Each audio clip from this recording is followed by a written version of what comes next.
Tudo bem, pessoal? Vamos continuar então os nossos estudos na matéria de análise e projeto de sistemas. Lembra que no vídeo anterior a gente já falou sobre alguns conceitos preliminares como o que é um dado, a definição de informação, como que a tomada de decisão na empresa acontece, os vários níveis de decisão, né, gerencial, o estratégico, o tático, o operacional, entre outros conteúdos. Se por um acaso você ainda não assistiu aquele vídeo, por favor assista, porque esse daqui vai evoluindo em alguns conceitos, tá bom? Então vamos dar uma olhada aqui. Em primeiro lugar, sobre o conceito de análise de sistemas, tá bom? Você repara que a gente vai começar a mostrar para vocês alguns conceitos, eu vou analisando junto com vocês, a gente vai discutindo isso, a gente vai pensando a respeito, tá bom? Então a gente vai começando devagar, vai evoluindo a temática. Mas o que a gente tem para falar agora nesse primeiro momento? A gente pode conceituar a análise de sistemas como uma sequência de práticas para o desenvolvimento ou evolução de um sistema de informação. Vamos separar um pouco essa frase em várias etapas, em vários nomes, aqui em várias palavras, para ir vendo de fato o contexto, vendo o significado nessa frase. Ela parece pequena, mas tem muito conteúdo aqui dentro. Então, em primeiro lugar, a gente está falando de análise de sistemas e eu estou falando que é uma sequência de práticas. O que eu quero dizer com isso? Sequência significa que não é uma coisa só parada ali, são vários passos, sabe? Uma coisa depois da outra, são vários pequenos objetivos que a gente vai ter que ir alcançando para se fazer uma análise. A análise de um sistema não é uma coisa que você faz muito rapidamente, não é uma coisa que você chegou, assinou, pronto, acabou. É uma sequência de várias coisas, tá? Um passo a passo de várias tarefas que a gente vai destrinchando ao longo desse vídeo e dos próximos. Eu não vou dar spoiler agora, mas é importante você saber que é uma evolução, é uma sequência, tá bom? De práticas. Por que essa palavra é importante aqui? Porque a análise de sistemas não é algo simplesmente teórico. É lógico que existe teoria a respeito e com certeza ótimos livros, ótimas referências, só que a análise de um sistema não é algo que é só teoria, muito pelo contrário. Você lembra que um sistema envolvido de várias etapas, um conjunto, né, de várias peças para alcançar um determinado objetivo, isso a gente viu no vídeo anterior, e é uma sequência de coisas que vão acontecendo na empresa, é coisa prática, é dia a dia muitas vezes, tá bom? Então não é só na teoria, é um conjunto de práticas para o desenvolvimento ou evolução de um sistema de informação. Lembra que quando você vai chegar, por exemplo, numa empresa, quando você for fazer um site ou aplicativo, esse é o objetivo ao analisar um sistema, o produto final dessa análise, né, provavelmente vai ser o desenvolvimento, a programação mesmo, ou a evolução de um sistema de informação. Lembra que, em muitos casos, um sistema de informação, uma empresa, por exemplo, que tem um monte de dados e informações, ela pode estar 100% de forma analógica, ou seja, papel, caneta, um bloquinho de notas ali, e você precisa automatizar esse processo, ou em outros casos, que é muito comum atualmente, o seu cliente, a sua empresa, que seja, tem um sistema, já pode ter um site, tem um aplicativo, tem um programa de computador e você está disposto a ajudar eles a evoluir esse sistema, tá bom? Então só nessa frase a gente consegue tirar vários conceitos, estude essa questão, para um pouquinho, reflita, porque a análise de sistemas então é uma sequência de vários passos práticos, tá bom? Não é uma coisa só teórica, são vários pontos que a gente tem que ver para fazer de forma muito adequada, de forma muito eficiente, o desenvolvimento do zero, talvez, né, a programação, ou a evolução, melhorar um sistema que já existe, tá? Olha só, a análise de sistemas tem que ser um esforço colaborativo. Essa palavra aqui é muito importante na análise de sistemas, porque só você, analista, não vai chegar numa empresa, por exemplo, e ficar observando, dar uma olhada, tá bom, eu analisei. A análise, esse processo, a análise de sistemas tem que ser um esforço, é trabalhoso fazer isso, de colaboração entre você, analista, o cara que vai programar, muitas vezes é a mesma pessoa, às vezes existe o analista, o programador, o cara do banco de dados, às vezes é uma pessoa só, mas é trabalhoso, é uma ligação importantíssima, que a gente vai estudar ainda hoje, né, nesse vídeo, entre o analista e os usuários. O usuário é peça-chave, é fundamental na nossa análise de sistemas e na hora de programar um sistema, porque você sempre programa para alguém, você sempre programa com um objetivo para resolver uma situação, lembra disso? E quem sabe dessas situações, quem sabe dos problemas, são os usuários, tá bom? Então, esse processo de análise de sistemas é um esforço conjunto entre quem está analisando e quem está com os problemas, quem sente as dores lá da situação do jeito que ela está. Então, o que mais que a gente tem aqui? Qual é o papel do analista? Você sendo um analista de sistemas, você trabalhando com essa questão de análise antes de, por um acaso, codificar, né? É seu papel, como analista, levantar e documentar os requisitos. Veja bem, você precisa colher os requisitos de um sistema. A gente vai ver nas próximas aulas, inclusive, não necessariamente no próximo vídeo, mas o que de fato é um requisito, quais são técnicas de levantamento de requisito e depois como é que eu documento isso, tá? Mas é muito importante a essa altura do campeonato você já ir vendo que é seu papel, antes de sair codificando, antes de sair programando lá na IDE e na linguagem de programação que você decidir, é muito importante que você colha os requisitos do sistema, ou seja, o seu usuário, o seu cliente vai falar para você ou verbalmente falando, né, ou então por questionário ou por vários outros métodos, o que ele quer, você vai levantar essa informação e vai documentar. Como é que eu documento isso? Geralmente usando algumas técnicas de modelagem. Como é que é isso? Bom, a essa altura do campeonato, na aula de banco de dados 1, você já deve estar tendo algumas experiências sobre como que eu vou modelar um banco de dados, usando aquele DER, por exemplo, Diagrama Entidade Relacionamento. Nessa matéria, mais para o final do semestre, a gente vai tratar da UML, que é uma linguagem de modelagem, tá? Ou seja, é como se fossem alguns diagramas, alguns desenhos, que você vai, depois de identificar quais são os requisitos, elencar todos eles, você vai documentar fazendo um tipo de diagrama. Esses diagramas são muito importantes porque você bate o olho num desenho que nem é muito grande e consegue ter uma ideia global do que se trata aquele programa, do quais são os desafios que você vai ter, como que eu vou fazer a interligação entre um módulo e outro deste sistema, tá bom? Então, esse é o papel. Ver as demandas, né, os requisitos, documentar tudo isso de forma integrada, geralmente unificada, usando técnicas de modelagem que a gente vai aprender mais para o final do semestre. Depois disso, ou seja, depois que o analista ouviu, ele leu, ele observou todas aquelas demandas, ele vai mostrar, ele vai apresentar aqui para o usuário de volta, tá? O que ele entendeu, basicamente, para que o usuário confirme essas afirmações, essas constatações. Um problema muito grave que a gente tem é o usuário ou o cliente fala alguma coisa, ele fala quais são os problemas, ele levanta para você o que ele quer que um sistema deveria fazer, e você pode entender outra coisa. E aí, quando você vai programar, você faz uma terceira coisa, inclusive. Então, é muito importante, antes de começar a codificação, que você levante as demandas lá do usuário, escreva, faça modelagem, deixa mais claro essas coisas e volte lá para o usuário para querendo dizer, é isso mesmo que você precisa, eu entendi direito, é esse passo, é esse menu que você precisa e assim por diante. É muito importante fazer isso antes da programação. Por quê? Porque senão, se você começar a programar de qualquer jeito, o usuário não vai gostar, é ele que paga o projeto e aí vai ficar mal, né? Você vai ter que refazer, vai gastar mais tempo e a gente vai falar mais disso, inclusive, nos próximos slides, tá? Dá uma olhada aqui, ó. Se alguma falha for identificada, lá naquele levantamento dos requisitos, tá? Ela deve ser corrigida o quanto antes, é aquilo que eu tinha falado, porque senão você corre grandes riscos de comprometer o seu projeto. Se a pessoa tinha uma coisa na cabeça, vamos dizer, o usuário pensava algo, ele tem um problema, ele vai falar, ele vai externalizar isso talvez de uma outra forma, e você vai entender de uma outra forma, e na hora da execução você pode fazer de outra forma então.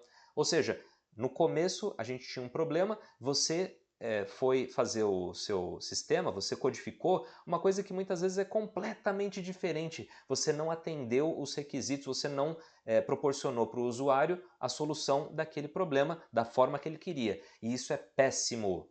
Muito, muito ruim. Por quê? Porque nesse meio tempo, se ocorrer falhas nesse caminho, a gente vai perdendo tempo, nosso tempo de programador e de análise, vai perdendo o tempo do cliente, que ele podia estar vendendo mais, ele podia estar lidando melhor com o estoque dele, vários outros exemplos, a gente perdeu tempo aí. E muitas vezes o tempo é dinheiro.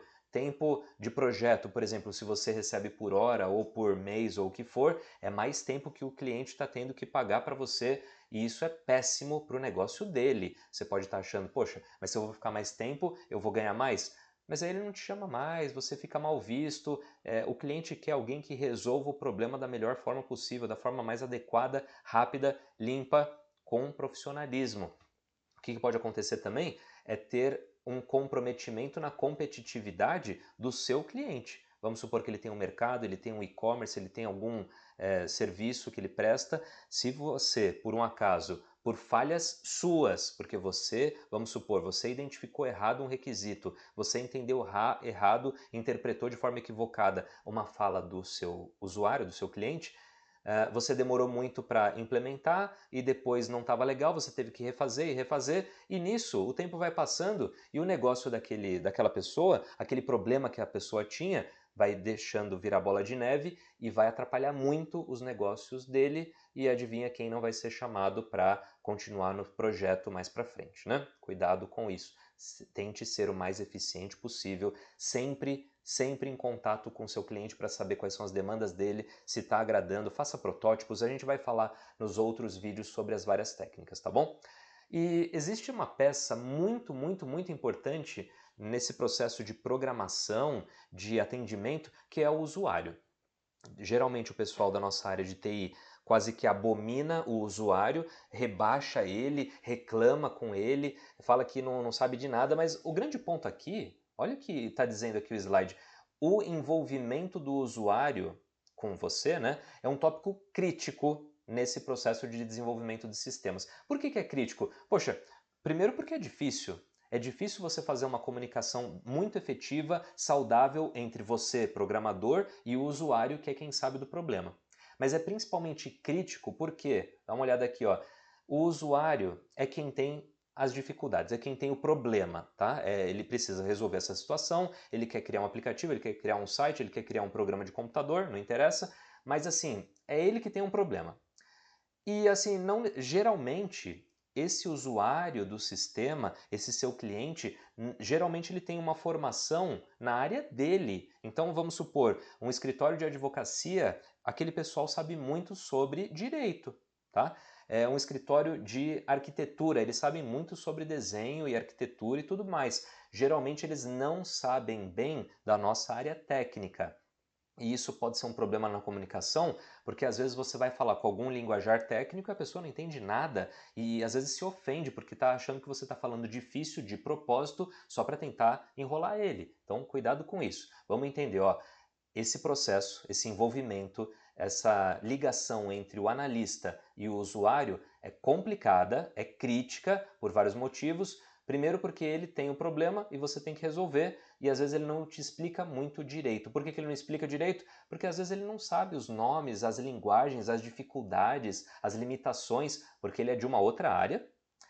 E quem conhece o problema, que é ele, né, o usuário, ah, às vezes não consegue se expressar adequadamente. Por quê? Porque essa pessoa, que é de outra área, às vezes, muitas vezes, não tem conhecimento de informática suficiente para encontrar a solução. Até porque pensa bem nisso, se o usuário, se aquele seu cliente tivesse plenas condições de resolver o problema dele sozinho, ele teria feito sozinho, ele não precisaria chamar você, não precisaria contratar uma empresa, às vezes terceirizada, uma consultoria ou coisa assim. Se o usuário conseguisse resolver os problemas de TI por conta própria, ele já teria feito e você está ali para ajudar, você está ali para colaborar. A pessoa entende muito do negócio dela, você entende de TI, então a gente tem que tentar conversar e nem sempre é tão tranquilo, tão fácil, não estou falando que é, mas você tem que ser paciente, saber ouvir, saber testar algumas funcionalidades, oferecer prévias para que o usuário se sinta confortável de falar, olha,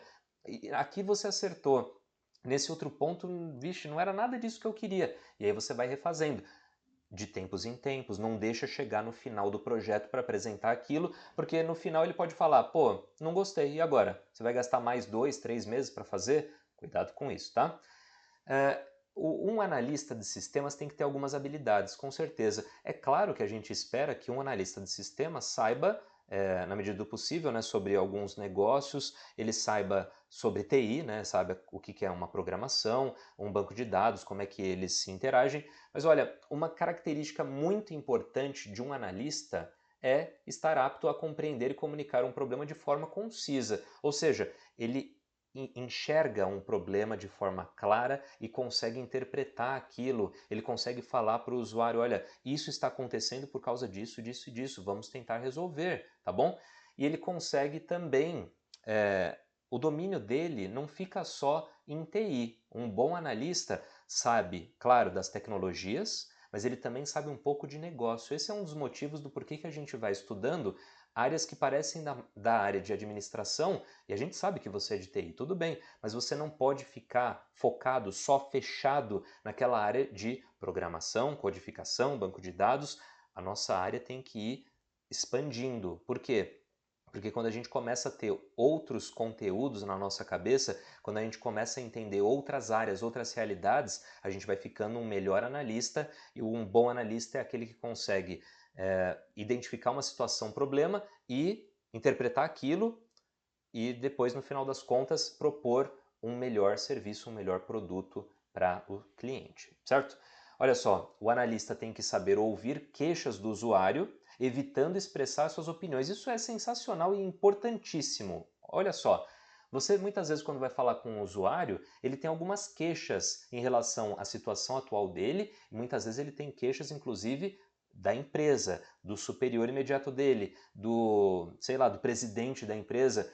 Você tem que tomar muito cuidado com isso, porque eu falei que você tem que ser um bom ouvinte. E nesses momentos, quando tem queixa do usuário e ele reclama que o sistema não funciona, o sistema só trava e por um acaso demora muito e aí a venda não é efetivada, você vai ouvindo, vai, ok, vai fazendo algumas anotações, mas não é você que vai ficar expressando a sua opinião em relação àquilo. Por exemplo, um usuário por um acaso reclama de uma situação e aí você fala, ah, é difícil mesmo, né? Esse chefe aí seu é uma porcaria, esse dono só está querendo extorquir todo mundo, essa empresa vai falir daqui a 2 meses. É claro que você não vai ficar expressando esse tipo de opinião, você não está lá para colocar a sua opinião, certo? A não ser que, por um acaso, o alto nível lá da empresa te questione algumas situações, mas você deve ouvir os problemas simplesmente porque é isso que você está lá para fazer, ouvir uma demanda e propor uma solução. Não é você que vai ficar dando a sua opinião no jogo, tá? Observe, veja, ouça, mas não fique expressando a sua opinião lá. Você pode, por um acaso, perguntar se de fato é isso que realmente está acontecendo, como acontece, quando acontece, mas você está colhendo essas informações que são importantes para você programar melhor, tá bom? Você deve observar, inclusive dentro da empresa, só o que interessa para alguém de TI. Você não vai ficar vendo toda a empresa, revirando e vendo e analisando alguns documentos que são sigilosos, se isso não for estritamente obrigatório, tá? Porque senão você acaba tendo informações privilegiadas de uma empresa, por um acaso, por falta de ética, você pode passar essas informações para outras pessoas ou outras empresas, e esse não é o seu papel. Você está lá para observar, analisar, ouvir, para colher a maior quantidade de dados desses problemas que a empresa está passando, dessa dificuldade. Às vezes, simplesmente já existe todo um sistema computacional, mas ele é muito lento. O seu papel é tentar melhorar este sistema ou fazer um outro que seja mais rápido. É isso que você vai fazer, ponto final, tá?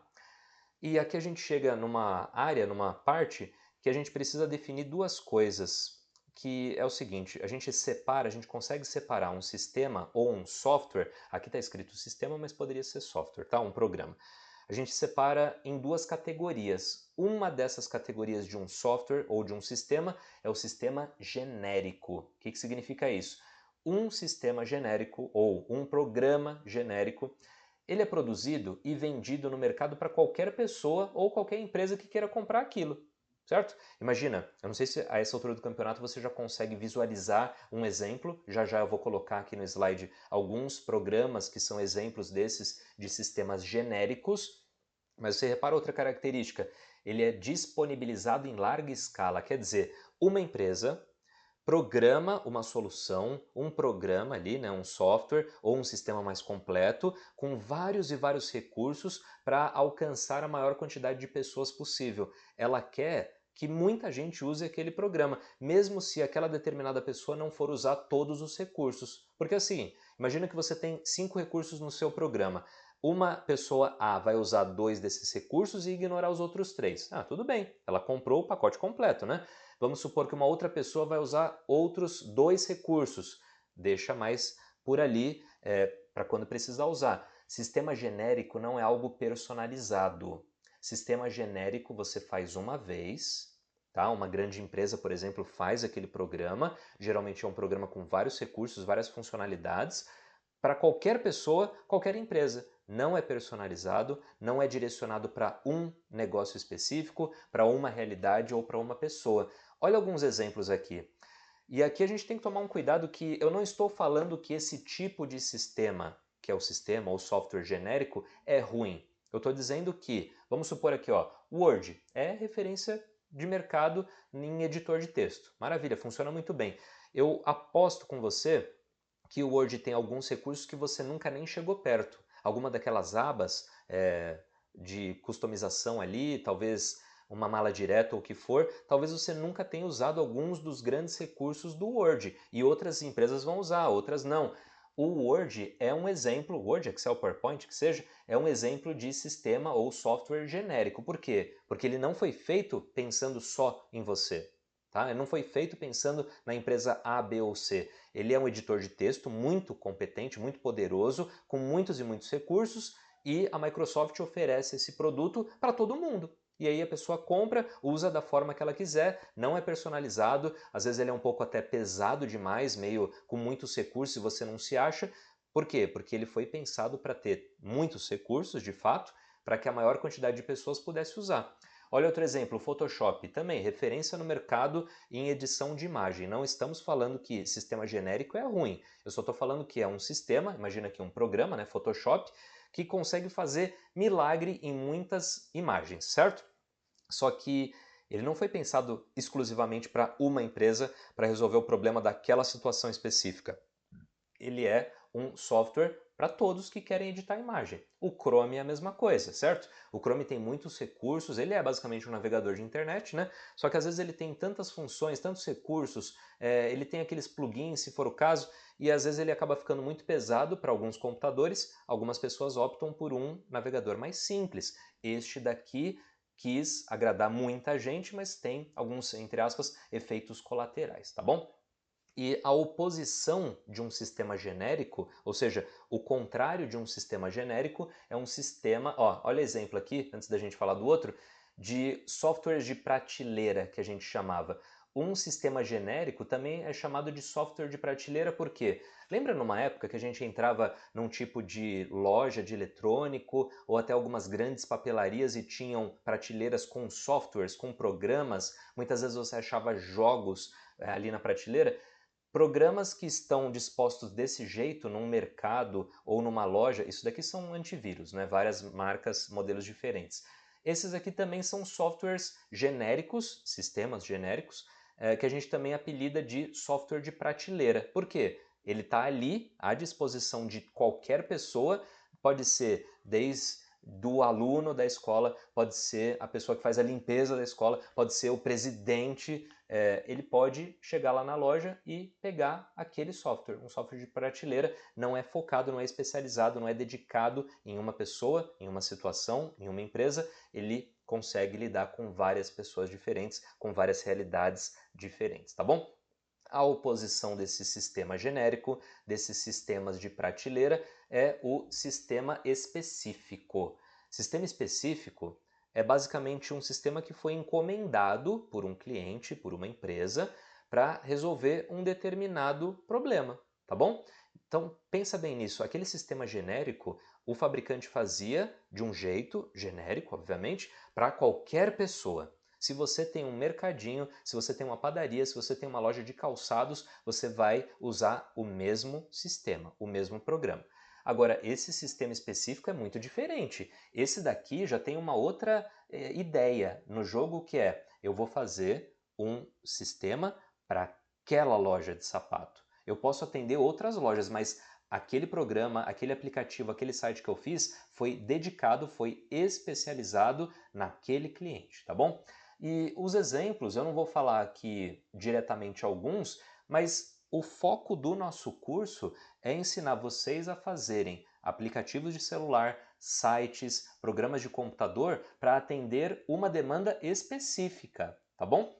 Então, o que vai acontecer? Um determinado cliente, uma determinada empresa precisa de um aplicativo para o negócio dela, que é um aplicativo diferente de outras pessoas, você vai resolver aquele problema pontual, aquele negócio que você vai criar um novo site com uma logomarca, um logotipo diferenciado, com menus do jeito que a pessoa quer, com a usabilidade que ela deseja.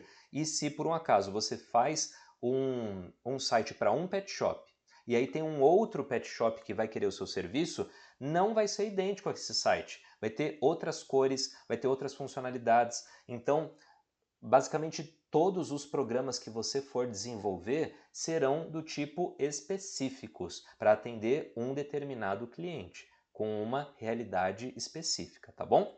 Então, essa é uma diferença importante que a gente precisa saber.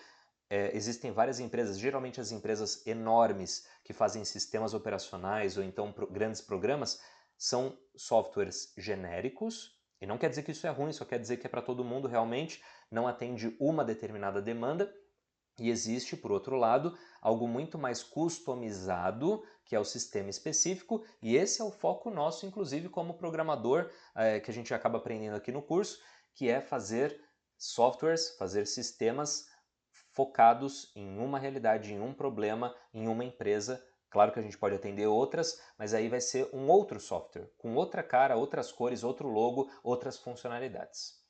Bom, uma parte fundamental e muito negligenciada na nossa área é a parte da documentação. Você precisa, enquanto estiver fazendo aquele seu código, documentar aquilo que você fez. Quais foram as etapas, quais foram os recursos utilizados, nomes, tamanhos e assim por diante. Veja bem, se as etapas não forem bem documentadas, aquilo que aconteceu acaba sendo esquecido, o que compromete a qualidade do projeto. Isso pode ser muito esquisito para você nesse primeiro momento, se você não tem familiaridade com documentação ou não tem familiaridade com programação, você pode pensar num primeiro momento, mas poxa, eu que programei, é claro que eu lembro. Nada disso. Muito pelo contrário. Muitas vezes você tem uma grande dificuldade em implementar uma funcionalidade nova, ou então você lida ao mesmo tempo com mais de um projeto, a sua memória é falha, ela vai fazer você esquecer aquilo que você mesmo fez. Isso acontece muito. Então, olha só, e veja muito bem isso. Se você não fizer um passo a passo documentado, ou seja, você não descrever as etapas daquele projeto, o que foi feito, o que foi decidido em reunião, o que vai ser de fato codificado primeiro e depois vem a outra e depois vem a outra parte, vai ser esquecido. E se por um acaso você esquece de documentar, de registrar, a gente perde muito em qualidade daquele projeto. Porque depois, se você não documenta aquele determinado projeto, vai chegar uma situação muito parecida depois, talvez um outro cliente, que vai querer um produto similar, mas como você não fez nenhum registro, você não fez documentação, é como se você tivesse que fazer tudo do zero de novo. E veja, você já tinha feito um projeto talvez similar. Você poderia usar aquilo que você aprendeu, aqueles recursos que já tinham sido codificados, mas como você fez de qualquer jeito, você fez salve-se quem puder, você não anotou, não fez comentários ou o que for, meio que no próximo projeto você vai ter que fazer tudo do zero e isso gasta muito tempo, exige muita dedicação e é desnecessário. Se você fizer uma boa documentação, que é fundamental para manter a qualidade do seu projeto e dos projetos futuros, acaba tendo mais problema se você não fizer, se você não levar a sério, tá? Veja só que a documentação é útil, ela só vai ser útil se ela for produzida durante o trabalho, tá bom? Por que eu estou falando isso? Porque se você esperar um projeto ficar pronto, imagina que um projeto pode demorar meses ou até ano para ser concluído. Se você esperar a época da conclusão daquele projeto para começar a fazer a documentação, em primeiro lugar que você não vai fazer. Porque se você chegou até o final do projeto e já entregou aquele projeto, você vai considerar na sua cabeça que aquele projeto está finalizado, chega, já deu o que tinha que dar. E aí você não vai fazer a documentação. Se você esperar para fazer a documentação ao final do projeto, vamos supor que você ainda quer pegar para fazer a documentação, toda aquela parte inicial do projeto, várias nuances daquele projeto, vários detalhes de implementação vão ser perdidos. Perdido por quê? Porque você vai esquecer. Outro caso, a gente costuma documentar durante o projeto e tem que ser bem documentado mesmo, as várias etapas, porque em muitos casos, a maioria dos casos, você não é o único a fazer parte daquele projeto. Você é só um naquela engrenagem grande que está tocando aquele barco. Tem o pessoal de banco de dados, pode ter o pessoal do design, você que é o programador, entre outras tantas pessoas que estão envolvidas nesse projeto. Se vocês não forem documentando passo a passo durante o projeto, depois você não vai perguntar para a pessoa, oh, mas naquele começo ali, o que você tinha feito mesmo, que eu agora não me lembro? A pessoa também não vai lembrar. E aí você não tem um projeto documentado, depois você não consegue rever os passos que foram feitos e fica de novo aquele retrabalho, retrabalho, mais tempo, mais dinheiro e essa situação podia ser evitada, né? Então você repara que tem que fazer durante o projeto, durante o trabalho, e você tem que garantir, de certa forma, que essa documentação esteja completa e atualizada, claro. Mas deixa eu falar primeiro dessa parte da completa. De que adianta você ter uma documentação que quando você vai lá, você está confiante, olha, finalmente eu fiz a documentação, ele está perfeito ali, está lá no meu armário, no meu registro, e eu tenho uma dúvida aqui sobre o projeto, eu vou ver, e aí no final, exatamente naquele módulo, naquele problema que você tinha que resolver, você tinha que pegar, entre aspas, inspiração para resolver, não estava completa. Bem aquela parte complexa, difícil, você não tinha registrado na documentação. Então, para que serve documentação? Se a documentação serve para você rever o que passou, analisar as etapas que foram concluídas, ter detalhes sobre alguns módulos, sobre algumas funções, sobre o que você de fato fez. Se ela não está completa, é batata. É bem naquela parte que você não tem da documentação que você vai querer consultar depois. E aí nada feito. Outro problema grave da documentação é você fazer de qualquer jeito, ou então faz logo para se livrar daquilo, e o sistema foi evoluindo e a documentação não evoluiu. Aí depois você vai ver alguma informação que era importante, talvez para fazer um manual do usuário, talvez para rever algum processo, e aí você vê, poxa, esse software está na versão 7.0 e eu só tenho documentação até a versão 2. Já mudou muito o seu sistema, o seu programa, o seu site, já mudaram demais, pode ter mudado tudo e você tem a documentação antiga. E documentação antiga, documentação desatualizada, não serve aos propósitos nossos de fazer documentação. Tem que ser algo do dia a dia, tem que ser uma cultura que você tem na sua empresa, na forma como você programa, como você trabalha, sempre deixar alguns registros. Registro pode ser feito no Word, por exemplo, pode ser feito usando software, usando aqueles diagramas, o ML, por exemplo, que a gente vai estudar ao final do semestre, pode ser via comentários dentro do código, você explica, basicamente você explica para você mesmo ou explica para um terceiro o que está sendo feito nas linhas de baixo, por que está sendo feito aquilo, aquele bloco de código interage onde, com quem. Isso é muito importante para você em primeiro lugar e também para os outros. Não fica com aquela impressão, com aquela mentalidade fraca, besta, do tipo, ah, não, eu não vou escrever nada, eu não vou explicar nada para ninguém, porque aí só eu vou entender e aí todo mundo vai precisar de mim. Isso é uma atitude muito medíocre, muito ruim de você tomar. Você está sendo um péssimo profissional em relação a isso. E veja bem, considere se isso é uma coisa boa realmente para você. Você é insubstituível, todo mundo precisa de você. Ah, ótimo, maravilha. Aí sempre dá problema, porque só você que sabe fazer aquilo e você fez muito mal feito porque você não está tendo uma política adequada. Só você sabe de tudo, maravilha. E aí você nunca vai tirar férias.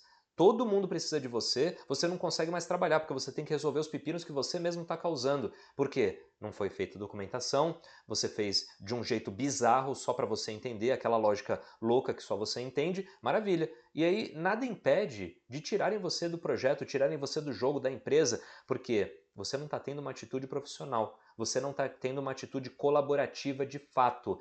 Não é para uma outra pessoa entrar em contato com você e você tira a dúvida. Nem era para estar tendo dúvida. Se tivesse uma boa documentação, uma boa codificação, tudo estaria muito claro, estaria acessível para todos, teria documentação para tirarem dúvida por conta própria. Certo, gente? Então essa parte da documentação é uma parte muito desprezada pela maioria dos analistas, a maioria dos programadores, e não deveria ser assim. Você consegue sim, numa hora, focar na programação, aí você para um pouquinho, revê o que foi feito, tá adequado, tá correto, tá o melhor possível, sim? Deixa muito claro o que aquele bloco de código está fazendo. Você nem precisa usar um outro arquivo para fazer isso, pode ser dentro do código, seria adequado se fosse numa documentação à parte, mas o importante é fazer. Faça um pouco, vai evoluindo, vai vendo como a outra equipe faz a documentação dela, vai aprendendo com isso, mas é fundamental ter essa documentação para você, para a empresa, a sua, para a empresa que você está prestando essa consultoria ou prestando esse suporte, tá bom? Para o seu cliente, é muito importante deixar isso reservado e bem definido, tá? E aqui, já numa parte final da nossa apresentação, eu coloquei algumas fases, algumas etapas de um projeto. Geralmente, seguimos esse passo a passo, tá? Começamos aqui na concepção desse projeto. O que significa isso? Poxa, um cliente, um usuário precisa da sua demanda, precisa, na verdade, da sua ajuda para programar, para codificar uma solução, pode ser um site, um aplicativo ou o que for, e neste momento é levantado aqueles requisitos todos. Lembra? A gente vai ver mais para frente o que é a definição realmente de um requisito, o que é um requisito funcional e não funcional, como que eu extraio esses requisitos, mas de fato eu colhi algumas informações importantíssimas e a gente está pronto para pensar realmente nesse projeto, nesse sistema, nesse site. Aí um próximo passo é a gente fazer um estudo que a gente dá o nome de estudo de viabilidade, que inclusive é a próxima matéria, tá? O próximo vídeo vai falar exatamente sobre esse estudo de viabilidade.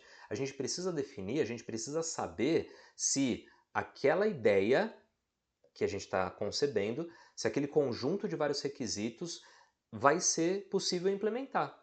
E a gente tem várias formas de ver se um sistema, se um site, se um produto é ou não viável. A gente vai analisar sobre várias óticas, a ótica do tempo, por exemplo, se é viável cronologicamente, se é possível de forma técnica, se é possível de forma operacional, se é possível no sentido do dinheiro mesmo, será que a gente tem como bancar esse projeto?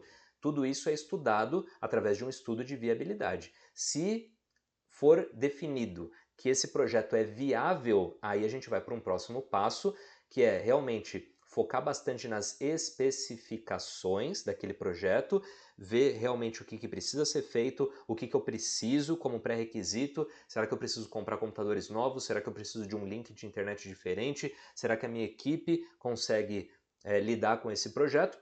A gente monta as especificações e mostra lá para o cliente. Então, olha, eu já olhei isso tudo, recebi de você uma demanda, fiz alguns estudos, temos aqui, por exemplo, limitações, a gente tem alguns pontos fortes, algumas coisas que precisam ser melhoradas, a gente tem algumas dúvidas.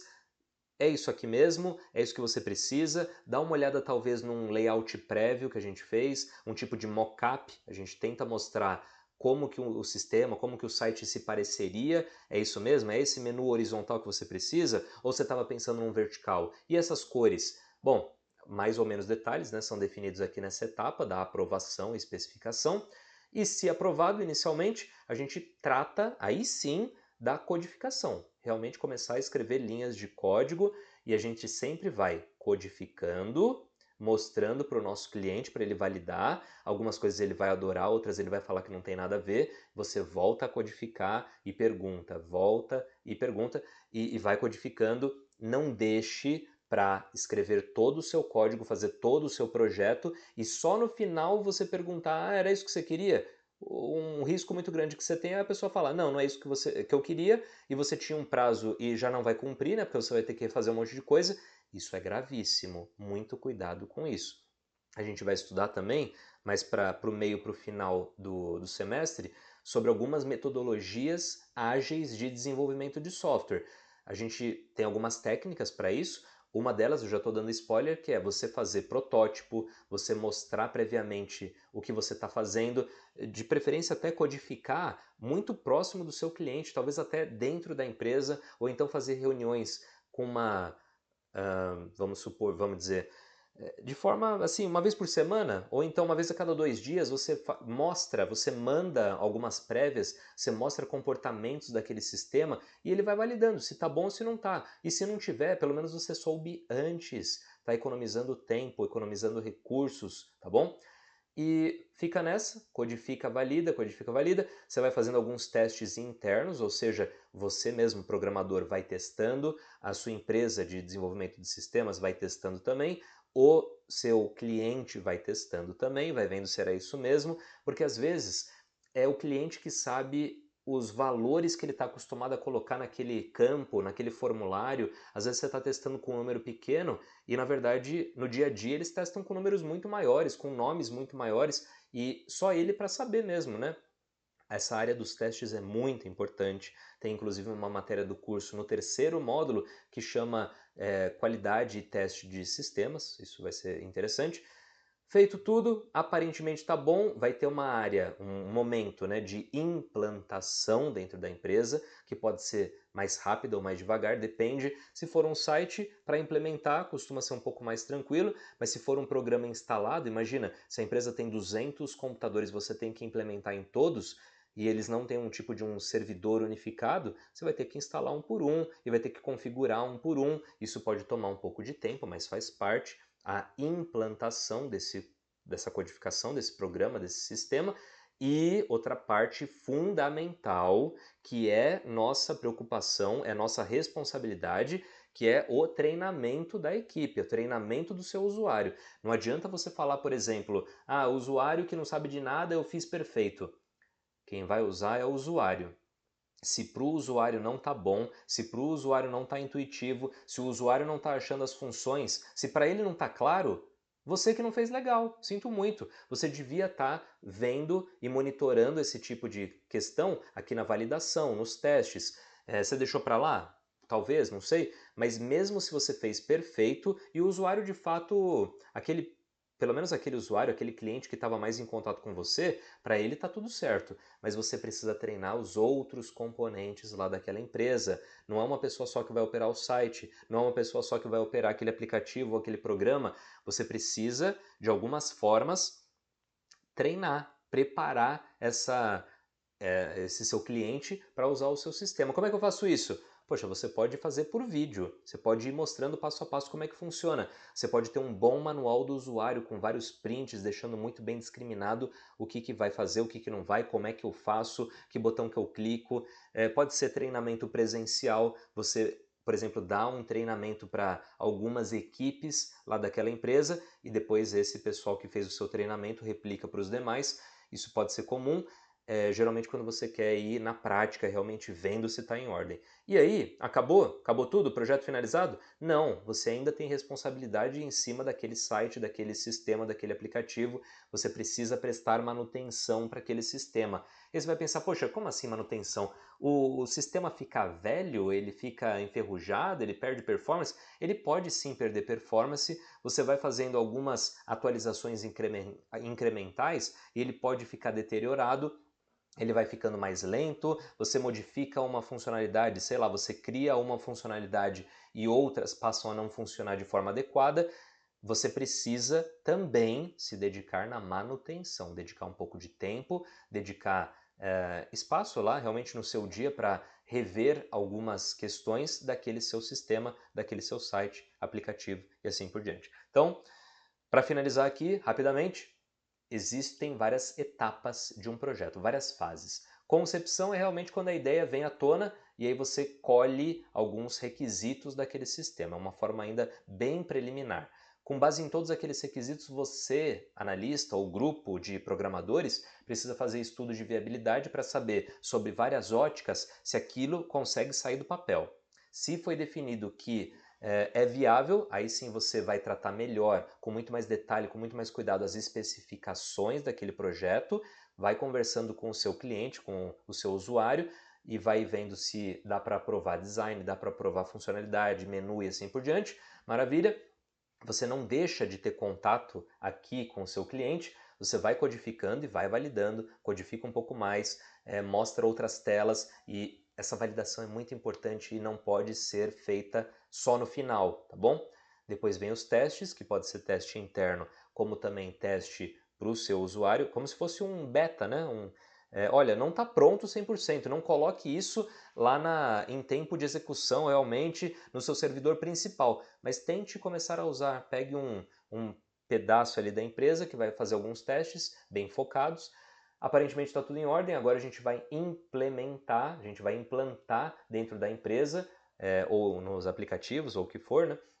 Vai dando suporte, vai dando treinamento, é sua função também fazer isso. E, por último, mantenha contato, né? Vai mantendo as atualizações, faça manutenções periódicas, coloque novas funcionalidades, vai tirando algumas brechas de segurança e assim por diante, tá, gente? O nosso trabalho é extenso, não é o trabalho aqui que a gente vai querer fazer no curso e que preparar vocês para fora também da escola, é que você não ache que fazer um sistema, fazer um programa, fazer um aplicativo não é só codificar. Você repara que existe muita coisa antes e coisas depois, tarefas que você tem que fazer depois, que você tem que cumprir depois, tá bom? Um usuário, um cliente bem atendido, que nota que você trabalha com profissionalismo, segue etapas, segue processos, quer saber a opinião dele sobre as coisas, vai te valorizar muito mais e você vai ter menos trabalho, você vai ter menos estresse, porque se você está fazendo um programa para alguém, é esse alguém que sabe o que ela quer. E aí você precisa sempre estar validando com essa pessoa. É isso mesmo? É por aí? Se não está muito legal, o que você esperava? Me dê exemplos do que poderia ser e assim por diante. Certo, gente? No próximo vídeo, já para a semana que vem, a gente vai falar mais sobre esse estudo de viabilidade, tá bom? Um abraço e até a próxima.